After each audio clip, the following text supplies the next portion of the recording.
ఈరోజు జరుగుతున్న దాడులు ఒక గౌరవనీయ శాసనసభ్యుడి మీద 2 సంవత్సరాలుగా ఏమిచ్చావు కామారెడ్డికి? కొడంగల్కి ఏం తీసుకెళ్ళావు? 10,000 కోట్లు తీసుకెళ్ళావు. మరి ఆ కామారెడ్డిలో ఓడించిన ప్రజలకు ఏం సమాధానం చెప్తావు? అభివృద్ధిలో చూపియు నీకు ఉత్తర తెలంగాణ మీద ప్రేమ ఉంది, కామారెడ్డి ప్రజల మీద ప్రేమ ఉందని. ఈ రకంగా 7 సార్లు ఓడిపోయినోడు తల మీద రూపాయి పెడితే ₹1 అమ్ముడు ఓని షబీరాలిని ముందు పెట్టుకొని 2 సంవత్సరాలుగా నువ్వు చేస్తున్న అరాచకం, అక్రమ కేసులు, అన్నిట్ల ప్రోటోకాల్కి అగ్నిస్ట్గా నువ్వు చేస్తున్న చర్యలు ఏవైతున్నాయో అవి ఎవరు ప్రజలు హర్షించదగ్గవి కావు. మరీ ముఖ్యంగా ఈ అక్రమ దాడి ఎంత ధైర్యం కావాలా? ఒకటి చెప్తున్నా మీకు, ఎవడన్నా వినరా? బరాబర్ ఒక్కొక్కరిని వదిలేదు లేదు కొడుకున్నారా. ఇండ్ల మీద దాడి చేసినంత దమ్మెక్కడిదిరా మీకు? దేంతో దాడి చేస్తారా? ఏం కావాలరా? సమాధానం, ప్రతి దానికి సమాధానం ఇస్తాం. సోదరుడు కొద్ది సౌమ్యుడు అనుకుంటున్నాడు, నాది అట్లా కాదు. కన్నుకు కన్ను, పన్నుకు పన్ను, కత్తి కత్తి, ఆయుధం కాయుధం, దేనికైతే దానికి. ప్రజాస్వామ్యమా ఫ్యాక్షనిజమా నిర్ణయించుకోనరా మీరు. ఎక్కడికి వస్తారు? మీ ముఖ్యమంత్రి దక్షిణ తెలంగాణ నుండి రమ్మను. మీకు ఇంకేది హోంమంత్రి అయిన రేవంత్ రెడ్డిని రమ్మను. ముఖ్యంగా చెప్తున్నాం, కామారెడ్డిలో ఇంకొకసారి ఇట్లాంటి దాడి జరిగితే తెలంగాణ వ్యాప్తంగా ఉన్న బీజేపీ కార్యకర్తలు ఒక్కొక్క వీరుడై ఈ ప్రతి ఒక్కరిని ఎముకలు ఇచ్చేస్తారు. మీరు అనుకుంటున్నారు, ఏదైనా దమ్ము ఉంటే అభివృద్ధిలో చూపించండి, ఏదైనా ధైర్యం ఉంటే ప్రజాస్వామ్య విలువలు కాపాడండి. 7 సార్లు ఓడిపోయినావు షబీరాలి, నీకు ఇంకెప్పుడు బుద్ధి వస్తుంది? వయసు వచ్చింది తప్ప నీ గుణం మారలేదు. ప్రజలు ఎన్నిసార్లు తిరస్కరిస్తారు? నీ ప్లేస్ నుండి 20 కూడా 4 సార్లు బయలుదేరి చచ్చిపోతావు. ఎన్నిసార్లు ఓడిపోతారు? 7 సార్లు ఓడిపోయినా బుద్ధి రాలేదా? నువ్వు జీవితంలో నీకు లేదు, నువ్వు గెలిచే రాత లేదు. కామారెడ్డి ప్రజలు నిన్ను ఎప్పటి కూడా అంగీకరించరు. నువ్వు చేసిన దురాఘాతాలు, మంత్రివర్గంలో ఉన్నప్పుడు నువ్వు చేసిన అవినీతి కావచ్చు, అక్రమాలు కావచ్చు, అభివృద్ధికి దూరం చేసిన ఈ ప్రాంతం కావచ్చు, ఎట్టి పరిస్థితుల్లో కూడా కామారెడ్డి ప్రజలు నువ్వు ఎన్ని ప్రలోభాలు పెట్టినా, ఎన్ని తప్పుడు పనులు చేసినా ఎప్పటికీ నాకు చేపించారు అగ్రిగారితో. ఇంకా మరీ ముఖ్యంగా చెప్తున్నాం, రేవంత్ రెడ్డి నీతోనే మాకు పోటీ. ఎందుకంటే ఓడగొట్టినమే నా సోదరు నిన్ను. ఇంకా నీకు మా స్థాయి ఈక్వల్, నీకు మాకే పోటీ తెలంగాణలో. నువ్వు అనుకుంటుండొచ్చు, ఏ చోరీ చింది కామ్ బంద్ కర్, లడింగే తో లడింగే, జో కుచ్ సామ్నే సామ్నే లడింగే. ఈ చిల్లర పనులు, ఈ చిక్లీ మాస్టర్లు ఇవన్నీ బంద్ చేయండి రేవంత్ రెడ్డి. నువ్వే దీనికి ప్రధాన కర్త. పోలీసు వ్యవస్థ అంతా నీ కంట్రోల్ ఉంది. హోంమంత్రిగా నిన్ను ఓడగొట్టాడని కడుపులో విషం పెట్టుకున్నావు, కళ్ళల్లో కారం పోసుకుంటున్నావు. ఈరోజు దేశవ్యాప్తంగా గుర్తింపు వచ్చిన కామారెడ్డి ఎమ్మెల్యే గారు వెంకటరమణారెడ్డి గారికి ఒక గుర్తింపు, భారతదేశంలోనే రికార్డ్. 2 ముఖ్యమంత్రులు తొడగొట్టి ఓడగొట్టిన కామారెడ్డి బిడ్డ. ఈరోజు కామారెడ్డి నేలను చూసి తెలంగాణ రాష్ట్రం మురిసిపోతుంది. వీరుని గన్న నేల, 2 ముఖ్యమంత్రులను ఓడగొట్టిన నేల. ఈ నేల మట్టి కూడా ఒక ధైర్యవంతులకు ప్రతీక ఈరోజు. ఎందుకంటే మట్టిని కూడా ముద్దాడుతున్నారు చాలా మంది. అన్యాయం, ఎంత ధైర్యం ఉంటుంది కామారెడ్డి మట్టిలో అని. కాబట్టి ఇక్కడ నుంచి చెప్తున్నాం, ఇది ఫస్ట్ అనుకుంటావా లాస్ట్ అనుకుంటావా? రేవంత్ రెడ్డి మంచివారు, జ్ఞాపకం పెట్టు.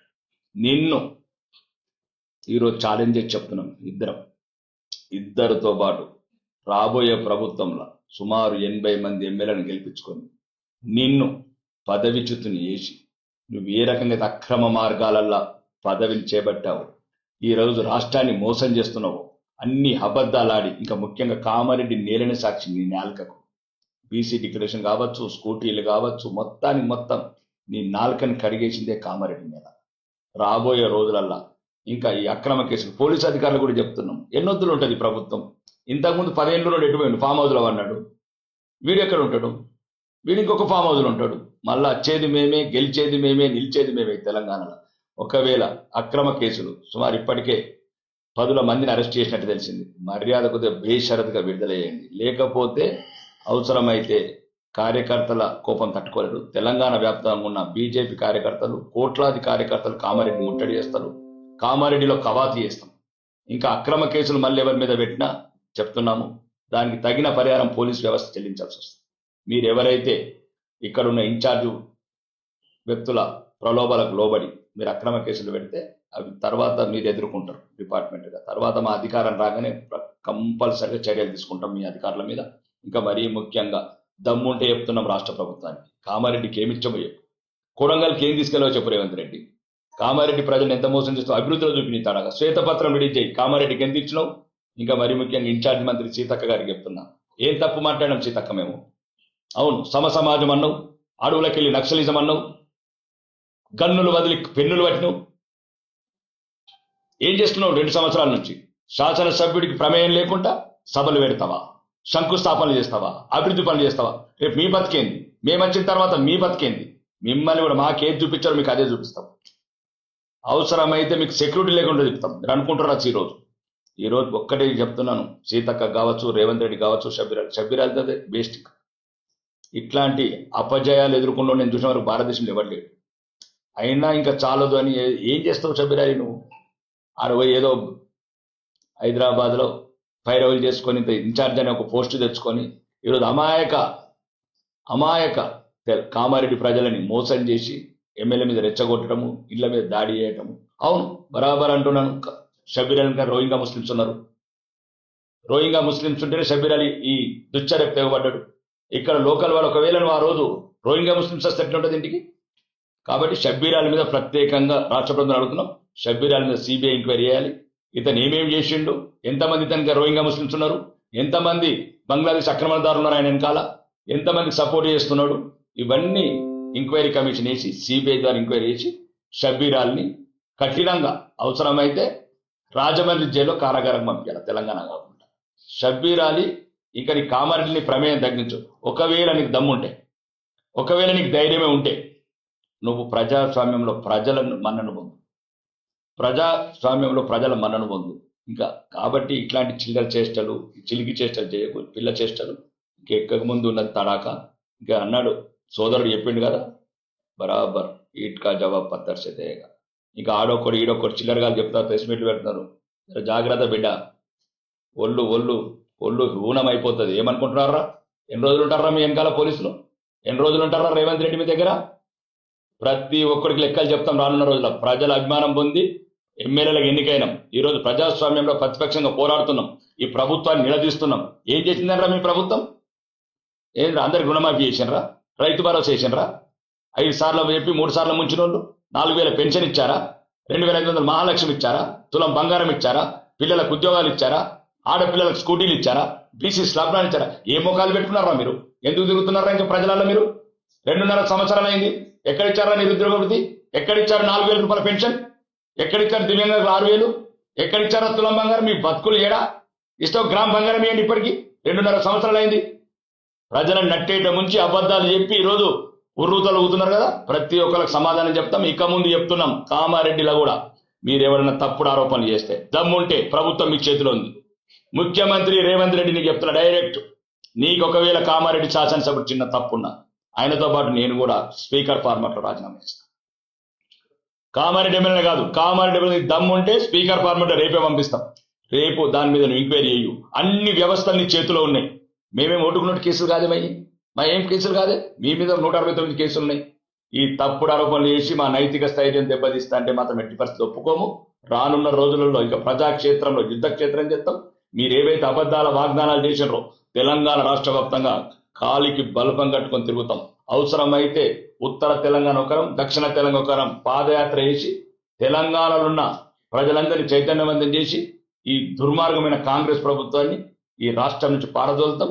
మీకు చెప్తున్నా ఈ రోజు కూడా ఇక ముందు జరిగేది సంగ్రామం, ధర్మానికి అధర్మానికి, రాములకు రాక్షసులకు జరిగే సంగ్రామంలో ఈ రాష్ట్రంలో మళ్ళా ధర్మస్థాపన చేసి తెలంగాణ సెక్రటరేట్ మీద కాషాయ జెండా ఎగిరేస్తాం.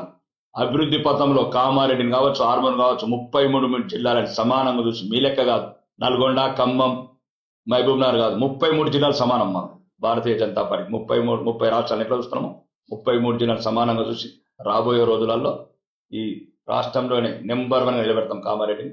ఇక్కడ ఉన్న చింటి పొట్టి నాయకులకు కూడా చెప్తున్నా, ఇంకా నోర్లు అదుపులో పెట్టుకోండి, లేకపోతే నేలకలు కత్తిరిచ్చేస్తా. ఏమనుకుంటున్నారా మీరు ఎమ్మెల్యే అంటే? ఓడు తల మీద రూపాయి పెడతా, ₹1 నా కొడుకులు మీరు ప్రెస్ పెట్టి పెడతారా? ఏముందిరా చిల్లర ఈ సోషల్ మీడియాను చూసుకుంటా. కాబట్టి గౌరవంగా ఉంటారా? గౌరవంగా ఉండండి. అభివృద్ధిలో మీకు ఏమైనా దమ్ము ఉంటే మీ దక్షిణ తెలంగాణ ముఖ్యమంత్రికి పోయి, దక్షిణ తెలంగాణ మంత్రులకు పోయి డబ్బులు తీసుకురండి. కామారెడ్డి అభివృద్ధి మేము చెప్పుకుంటాం. మీరు ఎంత తెచ్చారో చెప్పండి శ్వేతపత్రం. కొడంగల్కి ఎన్ని తీసుకొని నేను చెప్తాను, ఖమ్మంకి ఎన్ని తీసుకొని నేను చెప్తాను, నల్గొండకి నేను చెప్తాను. కాబట్టి ఇది కాదు, ఈ చవకబార్ రాజకీయాలు వదిలిపెట్టండి. ఈ చిల్లర రాజకీయాలు వదిలిపెండి. ఇంకొకసారి కను చూపు మేరల కిలోమీటర్ లోపల ఎవడన్నా గిట్టే కన్నెత్తి చూసినట్టు కళ్ళు కూడా ఉండే కొడుతున్నారు. కళ్ళు వీకెత్తాం. నాకు అంత భాష అట్లాంటి సున్నితమైన భాష రాదు. కామారెడ్డి ఎమ్మెల్యేకి వచ్చినట్టు దీనికి బరాబర్ మీకు ఏ రకంగా సమాధానం కావాలో ఆ రకంగానే సమాధానం ఇస్తాం మేము. ఇక రాబోయే రోజులల్లో ఎక్కడ కూడా బీజేపీ కార్యకర్తలకు, శ్రేణులకు, బీజేపీ నాయకులకు ఎక్కడ కూడా మీరు అపనిందలు వేసినా, అపవాదులు వేసినా దానికి తగిన సమాధానం చెప్తాం.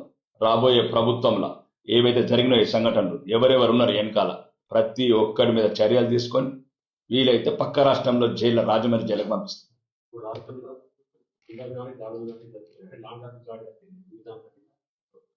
అంటే ముఖ్యమంత్రి అతను ఉన్నాడు కదా, ఏం తప్పలేదు. పరిపాలన గాడి తప్పింది. ఇప్పుడు ఏంది, తినతందుకే తిండి లేని సంపంగం ఇస్తున్నాడు. ఆయన ఏమన్నాడు, ఉద్యోగులకు డబ్బులు ఇవ్వమంటే ఏమన్నాడు, మొన్న నన్ను కోసుకొని అన్నాడు. మరి 5,000 కోట్లు ఎక్కడికి తీసుకొస్తాడు?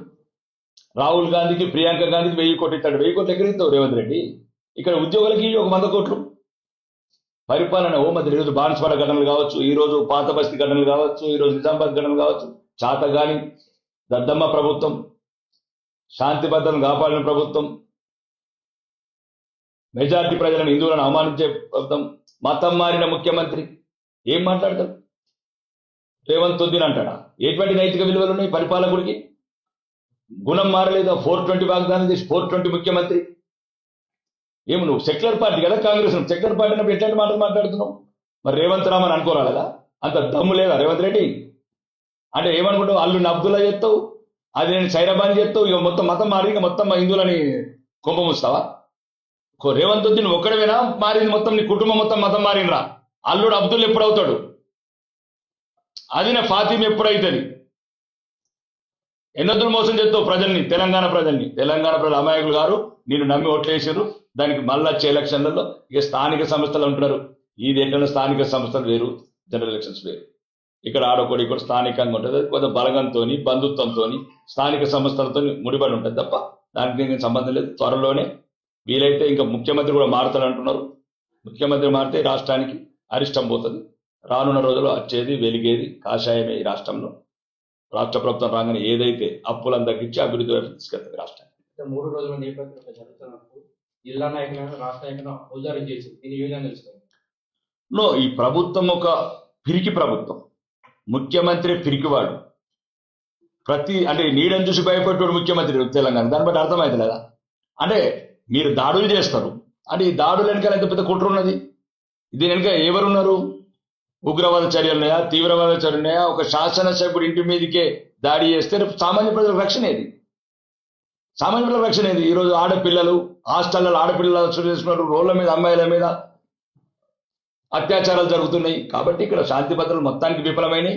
ఇక్కడ కామారెడ్డి సంఘటన మచ్చుతునుక. కాబట్టి ఇక రానున్న రోజులలో భవిష్యత్తులో ఎట్టి పరిస్థితుల్లో కూడా శాంతి భద్రతలు కాపాడి రాష్ట్రాన్ని కరెక్ట్ పరిపాలించమని చెప్తున్న ముఖ్యమంత్రికి. ఈ చౌకబారు ప్రకటనలు, ఢిల్లీ పర్యటనలు మానేయు. ఇంకున్నది 2 సంవత్సరాలు. ఉండవా 2 సంవత్సరాలు. కానీ ఉన్న రోజులన్నా ఈ కామారెడ్డి మీద పగబట్టుడు బంద్ చేయి. ప్రజలు ఏం లేదు గుణపాఠం చెప్పారు. ప్రజల మీద ఎందుకు పగబట్టినావు? నువ్వు చాతగాన వాడని నోడగొట్టిండ్రు. కడుపులో పగబోయి విషం పెట్టుకున్నావు. ఇట్లా మనిషి ఎంతున్నో విషం ఎంతున్నది. మనిషి కూడా అంత పెద్ద పొడవు లేవు, విషం గంతానం పెట్టుకున్నావు. కాబట్టి ముఖ్యంగా ఇది రేవంత్ రెడ్డి. దీని వెనకాల మొత్తం ఉన్నాడే రేవంత్ రెడ్డి. ఆయన క్షణం నరకం అనుభవిస్తున్నాడు కామారెడ్డి ఓటమిని. ఈరోజు ముఖ్యమంత్రి అయినా మనశ్శాంతిగా లేడు. ఎక్కడ పోయినా కామారెడ్డి ఓడిపోయినాడు ముఖ్యమంత్రి అంటున్నారు. కొడంగల్ ఓడిపోయింది మర్చిపోయినారు. కానీ కామారెడ్డి ప్రజల మీద ప్రత్యేకంగా పగబట్టిండు. ఇది మంచిది కాదు. ప్రజాస్వామ్యాన్ని గౌరవించు రేవంత్ రెడ్డి. ప్రజల తీర్పును కూడా గౌరవించు. ఇంకొకసారి కామారెడ్డికి ఏదైనా స్పెషల్గా అయితే అవసరమైతే నీ కామారెడ్డి